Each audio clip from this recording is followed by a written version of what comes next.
1. This new old house.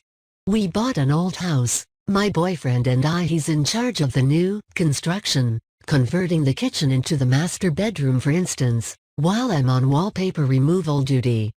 The previous owner papered every wall and ceiling. Removing it is brutal, but oddly satisfying. The best feeling is getting a long peel, similar to your skin when you're peeling from a sunburn. I don't know about you, but I kinda make a game of peeling, on the hunt for the longest piece before it rips. Under a corner section of paper in every room is a person's name and a date. Curiosity got the best of me one night when I googled one of the names and discovered the person was actually a missing person, the missing date matching the date under the wallpaper.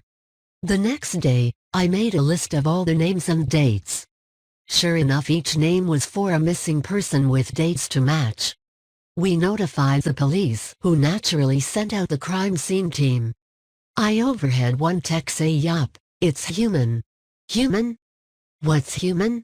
Ma'am, where is the material you removed from the walls already? This isn't wallpaper you were removing. 2. I hate it when my brother Charlie has to go away. I hate it when my brother Charlie has to go away. My parents constantly try to explain to me how sick he is. That I am lucky for having a brain where all the chemicals flow properly to their destinations like undammed rivers. When I complain about how bored I am without a little brother to play with, they try to make me feel bad by pointing out that his boredom likely far surpasses mine, considering he's confined to a dark room in an institution. I always beg for them to give him one last chance. Of course, they did at first. Charlie has been back home several times, each shorter in duration than the last. Every time without fail, it all starts again. The neighborhood cats with gouged out eyes showing up in his toy chest, my dad's razors found dropped on the baby slide in the park across the street, mom's vitamins replaced by bits of dishwasher tablets. My parents are hesitant now, using last chances sparingly. They say his disorder makes him charming, makes it easy for him to fake normalcy, and to trick the doctors who care for him into thinking he is ready for rehabilitation. That I will just have to put up with my boredom if it means staying safe from him. I hate it when Charlie has to go away. It makes me have to pretend to be good until he is back. 3. Guardians. He awoke to the huge, insect-like creatures looming over his bed and screamed his lungs out. They hastily left the room and he stayed up all night, shaking and wondering if it had been a dream. The next morning, there was a tap on the door. Gathering his courage, he opened it to see one of them gently place a plate filled with fried breakfast on the floor, then retreat to a safe distance. Bewildered, he accepted the gift. The creatures chittered excitedly. This happened every day for weeks. At first he was worried they were fattening him up, but after a particularly greasy breakfast left him clutching his chest from heartburn, they were replaced with fresh fruit.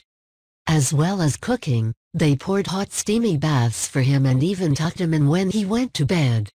It was bizarre. One night, he awoke to gunshots and screaming. He raced downstairs to find a decapitated burglar being devoured by the insects. He was sickened, but disposed of the remains as best he could. He knew they had just been protecting him. One morning the creatures wouldn't let him leave his room. He lay down, confused but trusting as they ushered him back into bed. Whatever their motives, they weren't going to hurt him. Hours later a burning pain spread throughout his body. It felt like his stomach was filled with razor wire.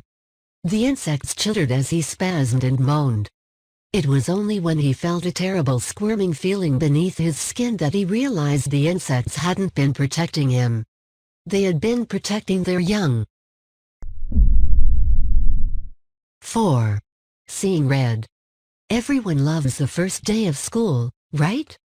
New year, new classes, new friends. It's a day full of potential and hope, before all the dreary depressions of reality show up to ruin all the fun. I like the first day of school for a different reason, though. You see, I have a sort of power. When I look at people, I can sense a sort of aura around them. A colored outline based on how long that person has to live. Most everyone I meet around my age is surrounded by a solid green hue, which means they have plenty of time left.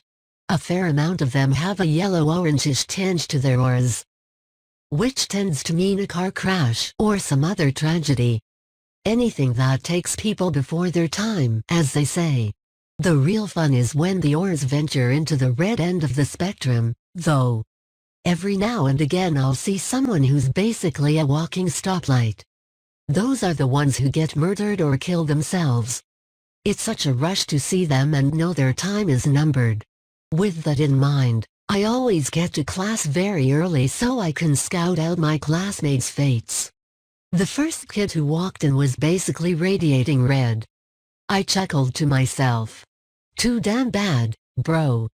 But as people kept walking in, they all had the same intense glow. I finally caught a glimpse of my rose-tinted reflection in the window, but I was too stunned to move. Our professor stepped in and locked the door, his aura a sickening shade of green. 5. They got the definition wrong. It has been said that the definition of insanity is doing the same thing over and over and expecting different results. I understand the sentiment behind the saying, but it's wrong. I entered the building on a bet.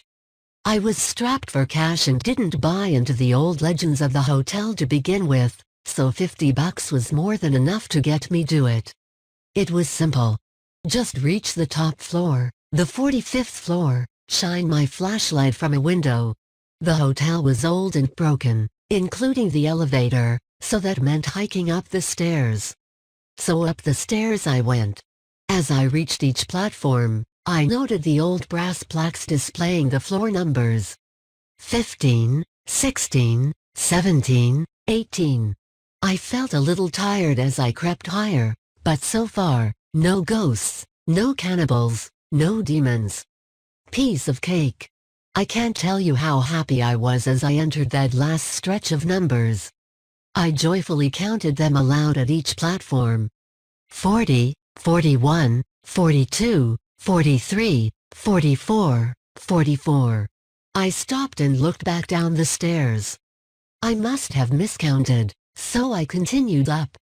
44. One more flight. 44. And then down 10 flights. 44. 15 flights. 44. And so it's been for as long as I can remember. So really, insanity isn't doing something repeatedly and expecting different results. It's knowing that the results will never ever change. That each door leads to the same staircase, to the same number. It's realizing you no longer fall asleep. It's not knowing whether you've been running for days or weeks or years. It's when the sobbing slowly turns into laughter.